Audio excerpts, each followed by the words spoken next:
இவர் வந்து பெரிய ஆக்டர் அப்படின்னு சொல்ல முடியாது, சின்ன ஆக்டர்னு சொல்ல முடியாது, ஒரு மீடியம், எல்லா படத்துலயும் எப்படியாவது வந்துட்டு போயிடுவாரு அப்படிங்கிற மாதிரி சொல்லலாம். இப்போ இவரோட வீடியோ எடுத்து போட்டு பல பேர் வந்து மீம்ஸ் போடுறது அது போடுறது இருந்துட்டு தான் இருந்துச்சு. ஒரு கண்டென்ட் கிரியேட்டர் என்ன பண்றாரு, இவரோட வீடியோ எடுத்து போட்டுட்டு இந்த மாதிரி படத்துல எல்லாம் வந்து வாய்ப்பு கிடைக்க அப்படின்னா வந்து குருடா அதெல்லாம் கிடையாதுங்க அப்படின்னு சொல்லி ஒரு வீடியோ போட்டிருக்காங்க. அதை போய் பார்த்துட்டாங்க. இப்ப ரீசெண்டா இந்த வீடியோ ஒண்ணு பார்த்தேன். 4 மணிக்கு தூக்கம் வராம சுத்திக்கிட்டு இருக்கேன்.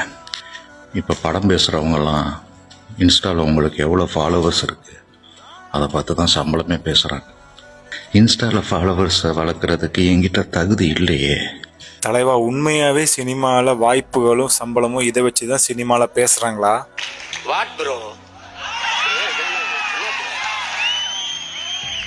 It's very wrong bro. ஒரு ஆக்டர், ஒரு காமெடியன் உங்களுக்கே ஃபாலோவர்ஸ் ஏறலைன்னு சொல்றீங்கன்னா அப்ப நாங்களே எங்க போறதுன்னே தெரியலீங்க. அண்ணன் யாருன்னு நிறைய பேருக்கு தெரிஞ்சிருக்கும். தெரியாதவங்களுக்கு, அண்ணன் வந்து சினிமால ஒரு காமெடியன், நிறைய படங்கள் நடிச்சிருந்தாலும் எனக்கு ரொம்ப ஃபேவரட்டான மீசை முறுக்கு அண்ட் கோமாளியில் ஒரு சின்ன ரோல் தான். பட் அந்த கேரக்டர் வந்ததுக்கு அப்புறம் அந்த சீனே பீக் லெவலில் காமெடி வேற லெவலில் இருக்கும். டேலண்டட் காமெடி பர்சன் அவர்.